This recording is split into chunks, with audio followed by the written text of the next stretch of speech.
सुरमय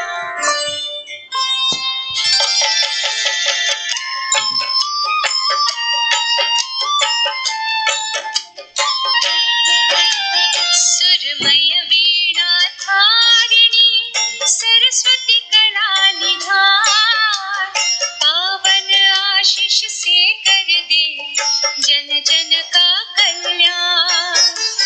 विद्या बोध स्वरूपिणी मनमोहक तेरा रूप, हर ले निशा ज्ञान की दे कर धूप।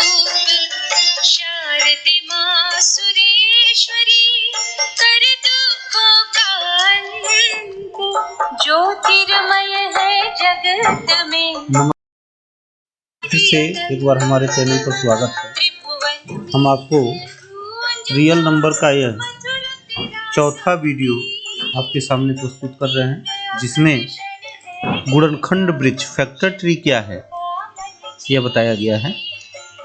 गुणनखंडों की एक श्रृंखला जो एक वृक्ष के रूप को निरूपित करती है, गुणनखंड वृक्ष कहलाता है।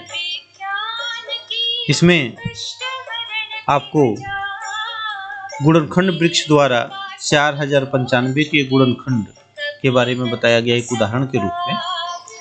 4095 को 3 से विभाजित करने पर, क्योंकि ये 2 से विभाजित नहीं होगा, 3 से विभाजित करने पर प्राप्त होता है 1365।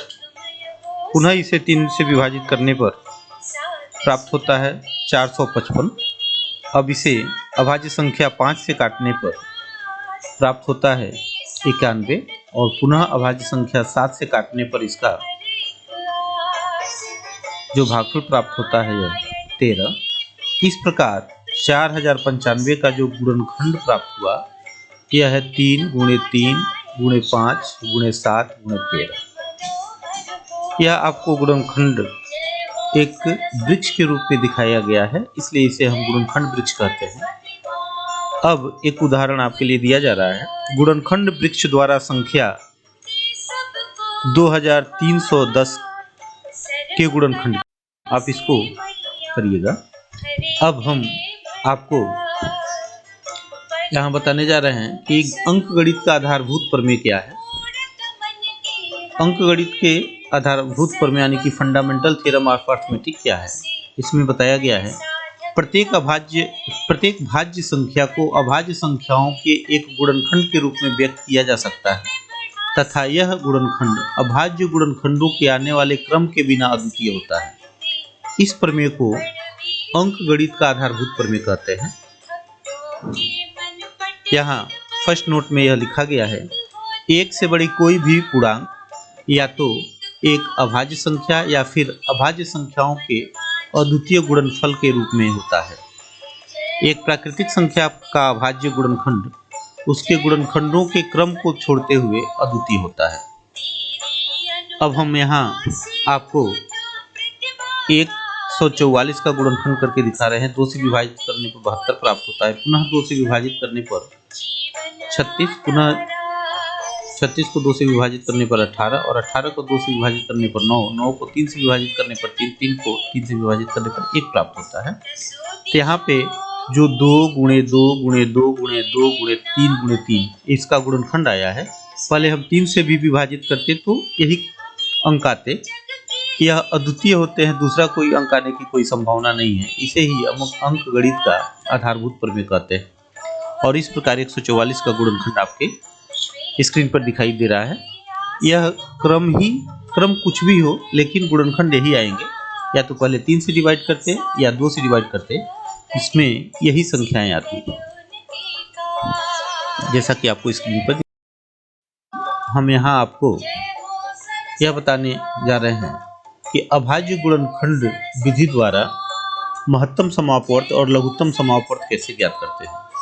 जैसे कि यहाँ दिखाया गया है, 2 या 2 से अधिक संख्याओं का HCF बराबर संख्याओं में से प्रत्येक उभयनिष्ठ अभाज्य गुणनखंड की सबसे छोटी घात का गुणनफल HCF कहलाता है। और HCF एक ऐसी संख्या होती है, बड़ी से बड़ी संख्या होती है, जो दिए गए 2 या 2 से अधिक संख्याओं को पूर्णतः विभाजित करती है।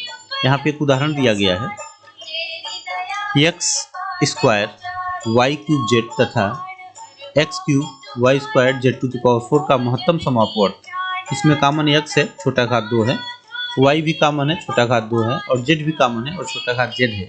इस प्रकार इनका गुणनफल हो गया X square Y square Z. फिर से हम आपको दो संख्याओं के लघुत्तम समापवर्त एलसीएम लिस्ट कॉमन मल्टीपल के बारे में बताने जा रहे हैं। दो या दो से अधिक संख्याओं का एलसीएम बराबर होता है संख्याओं में संबद्ध प्रत्येक अभाज्य गुणनखंड की सबसे बड़ी घात के गुणनफल को हम एलसीएम कहते हैं।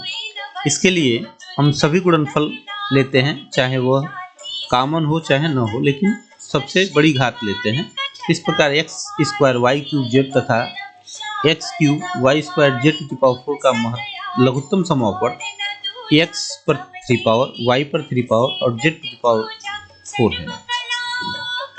यदि दो धन पूर्णांकों a तथा b के लिए HCF और एलसीएम का गुणनफल उन दोनों संख्याओं के गुणनफल के बराबर होता है तथा HCF बराबर होता है पहली संख्या गुणे दूसरी संख्या बटे पहली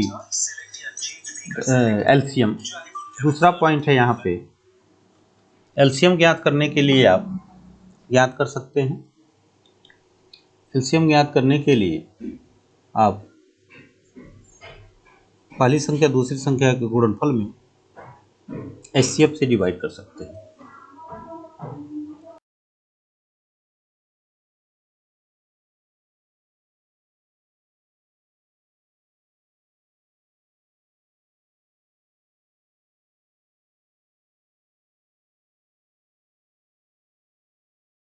यहाँ बताया जा रहा है कि अपरिमेय संख्याएं किसे कहते हैं। इरेशनल नंबर क्या है?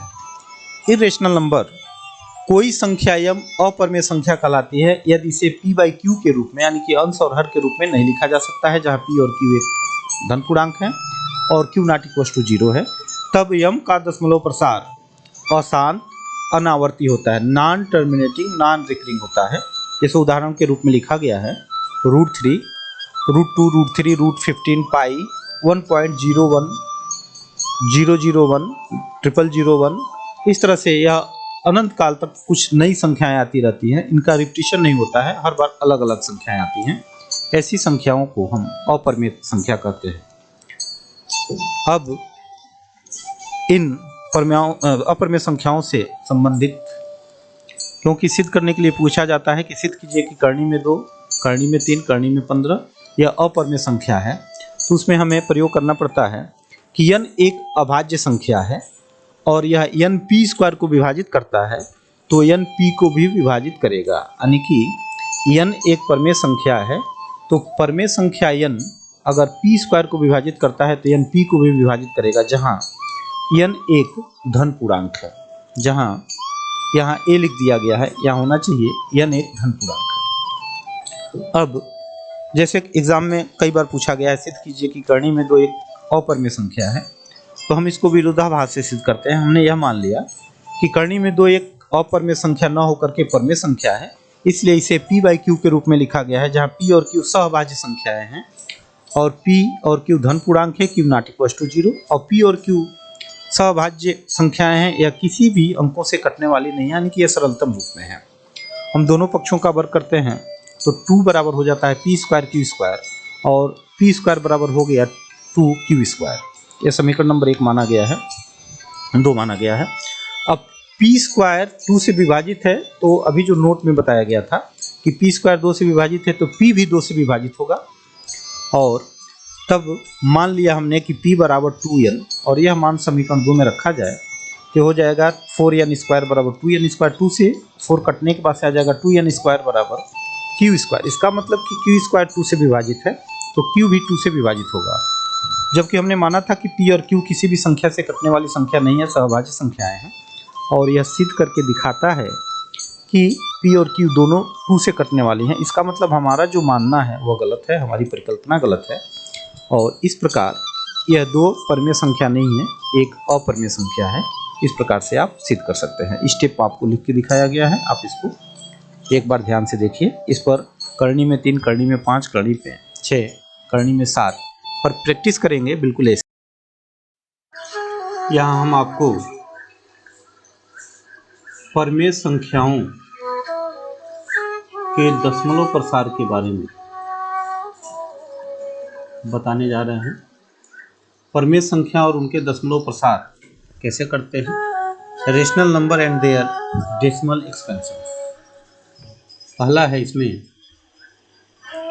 माना x एक ऐसी परमेय संख्या है जिसका दशमलव प्रसार शांत है, टर्मिनेटिंग है, तब x को p/q के रूप में व्यक्त किया जा सकता है, जहां p और q सहअभाज्य संख्याएं हैं तथा q का अभाज्य गुणनखंड 2m इंटू 5m के रूप का है, जहां m और n कोई ऋणोत्तर पूर्णांक है। जैसे यहाँ उदाहरण में दिखाया गया है 0.275 दशमलव हटाने के लिए 1000 से अंश और हर में गुणा कर दिया गया, तो हो गया 275/10⁻³ और 10⁻³ का हम फैक्टर करेंगे तो 2 पर भी 3 घात और 5 पर भी 3 घात आ जाएगा। और ऊपर जो 275 था उसका गुणनखंड 11 × 5/2 है, 5/2 और नीचे 5/3 है, कटने के बाद आएगा 11/2 पर 3 घात गुणे 5। यह 2m इंटू 5m के रूप में प्राप्त होता है। इसी प्रकार से यहाँ 2 और उदाहरण दिखाए गए हैं। दूसरे में 0.108 को दशमलव बदलने के लिए 1000 से भाग दे दिया गया, अंश और हर में गुणा कर दिया गया, तो ये हो गया 108/1000 यानी 108 × 10⁻³ इसका गुणनखंड हो गया 27 × 2/2 और बटे में 2/3 5/3, 2 पर 2 घात कटने के बाद से बचेगा 27/2 × 5/3 जो 2m इंटू 5m के रूप में प्राप्त हुआ है। इसी प्रकार 0.0875 को दशमलव हटाने के लिए 10,000 से अंश और हर में गुणा कर दिया गया और यह भी इसका भी है 2m और 5m के रूप में प्राप्त होता है। इस प्रकार हम दशमलव वाली संख्या जो टर्मिनेटिंग है उसको 2m और 5m के रूप में व्यक्त कर सकते हैं और यह शांत दशमलव होते हैं। इसके बाद दूसरे नंबर पे आपको बताया गया है कि माना x p/q एक परमेय संख्या है जहाँ q का अभाज्य गुणनखंड 2m और 5m के रूप का है, जहाँ m n कोई ऋणोत्तर पूर्णांक है, तब x का दशमलव प्रसार शांत होगा। जैसे यहाँ उदाहरण में दिखाया गया 3/80, 80 का गुणनखंड किया गया 2 पर 4 घात गुणे 5 आया है। अब 3 × 5 पर 3 घात इसलिए किया गया ताकि नीचे जो हर में 5 है उसका भी घात 2 पर 4 घात के बराबर हो जाए। ऐसा करते समय अंश और हर में 5 पर 3 घात से गुणा कर दिया गया, तो हो गया 375/10⁴ और इसका दशमलव रूप हो गया 0.0375। इसी तरह से 2 और उदाहरण दिखाए गए हैं, जैसे 13/125 का गुणनखंड हो गया 13/5 पर 3 घात। अब इसको दशमलव बदलने के लिए 5 पर 3 घात है, तो 2 पर 3 घात बनाने के लिए अंश हर में 2 पर 3 घात से गुणा कर दिया गया है। यह हो गया 13 × 2 पर 3 घात का मतलब 8 हो गया, 13/104 हो गया और नीचे 10⁻³ हो गया। अब 104 को 1000 से भाग दे दिया है, 0.10 और 4 प्राप्त होगा। इसी प्रकार से तीसरे उदाहरण में 11/50 है जिसका दशमलव मान आया है 0.22 यानी कि सभी टर्मिनेटिंग है। यहाँ पे आपको परमेय संख्या और उसके दशमलव के प्रसार के बारे में 2 चीज़ें बताई।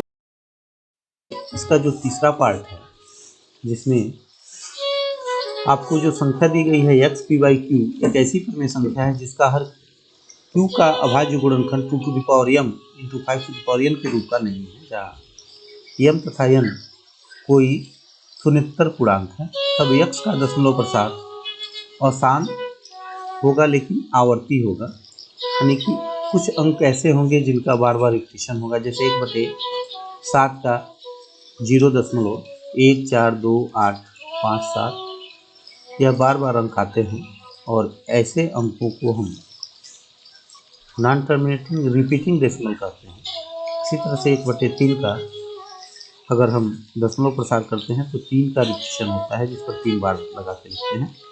17/6 का दशमलव प्रसार में केवल 2.8 और 3 का बार बार रिपीटेशन होता है, यहाँ आपको दिखाया गया है। अब कुछ संख्याएं हैं परमेय और कुछ पॉइंट्स हैं जो परमेय और अपरमेय संख्याओं के बारे में बताने हैं।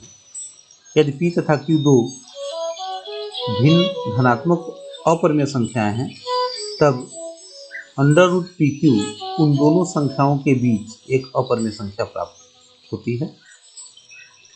अगर किन्हीं दो अपरमेय संख्याओं को जोड़ा जाए या घटाया जाए या गुणा किया जाए या भाग दिया जाए, एक परमेय तथा या अथवा अपरमेय संख्या हो सकती है। किन्हीं दो परमेय संख्याओं का जोड़ घटाना गुणा भाग एक परमेय संख्या होती है। और चौथा पॉइंट आपको बताया गया है, एक परमेय और एक अपरमेय का योग या अंतर या गुणनफल या भागफल एक अपरमेय होती है। अब हम यहाँ आपको दशमलवों के प्रसार के बारे में बता रहे हैं। टाइप ऑफ डेसिमल क्या होता है, दशमलव प्रसार के प्रकार कितने होते हैं। दशमलव प्रसार को हम दो भागों में विभाजित कर सकते हैं। एक वह संख्या जो टर्मिनेटिंग होती है, शांत दशमलव कहलाती है, और जो नॉन टर्मिनेटिंग होती है वह अशांत दशमलव कहलाती है। यहाँ पे शांत दशमलव दो प्रकार के होती हैं, जिसमें से फर्स्ट है अशांत आवर्ती तथा दूसरा है अशांत अनावर्ती। यहाँ पे जो अशांत अनावर्ती है, इस संख्या को हम अपरमेय संख्या कहते हैं, जबकि अशांत अनावर्ती संख्या है या शांत, यह दोनों अशांत अनावर्ती संख्या अपरमेय संख्या, जबकि अशांत आवर्ती संख्या और शांत संख्याएं परमेय संख्याएं कहलाती हैं। और परमेय संख्या और अपरमेय संख्या दोनों कंबाइंड होने पर वास्तविक संख्या का निर्माण करेंगे। अब यहाँ पे आपको अगली चीज़ जो हम बताने जा रहे हैं, इस पूरे चैप्टर में इस रियल नंबर के जो महत्वपूर्ण चीज़ें हैं, यूक्लिड्स डिवीज़न लेमा पहले नंबर पे, दूसरे नंबर पे है यूक्लिड्स डिवीज़न एल्गोरिथम, और तीसरा है फंडामेंटल थ्योरम ऑफ अरिथमेटिक। इसमें यूक्लिड्स डिवीज़न लेमा क्या है, any positive integer a can be divided by any positive integer b to leave a remainder r which is smaller than b। कभी भी शेषफल जो प्राप्त होता है हमेशा भाजक से छोटा होता है। जबकि यूक्लिड्स विभाजन प्रमेयिका क्या है, इसके बारे में कहा गया है, it is a step wise procedure to calculate the HCF of two positive integer. हम यूक्लिड्स विभाजन लेमा का प्रयोग करके दो संख्याओं का HCF ज्ञात करते हैं। इसको यूक्लिड्स विभाजन एल्गोरिथम कहते हैं। यह एक प्रोसेस है दो संख्याओं का HCF ज्ञात करने के लिए। जबकि फंडामेंटल थ्योरम में आपको बताया गया है, यह क्या बताता है, tells us about expressing positive integer as a product of prime integer, जिसमें यह बताया गया है कि किसी भी धन पूर्णांक को हम अभाज्य गुणनखंडों के रूप में लिख सकते हैं और इसके क्रम के बिना यह अद्वितीय। अब आपको यह लास्ट स्लाइड है जिसमें बताया गया है कि रियल नंबर के दो पार्ट्स होते हैं। फर्स्ट पार्ट एक टाइप्स पर लिखा गया है रेशनल नंबर, और दूसरा है इरेशनल नंबर। रेशनल नंबर में इंटीजर भी आते हैं, होल नंबर भी आते हैं और नेचुरल नंबर भी आते हैं, और यह पूरे नंबर मिल करके रियल नंबर का निर्माण करते हैं। तो यह था हमारा लास्ट वीडियो इस चैप्टर का, यह आप समाप्त हो गया।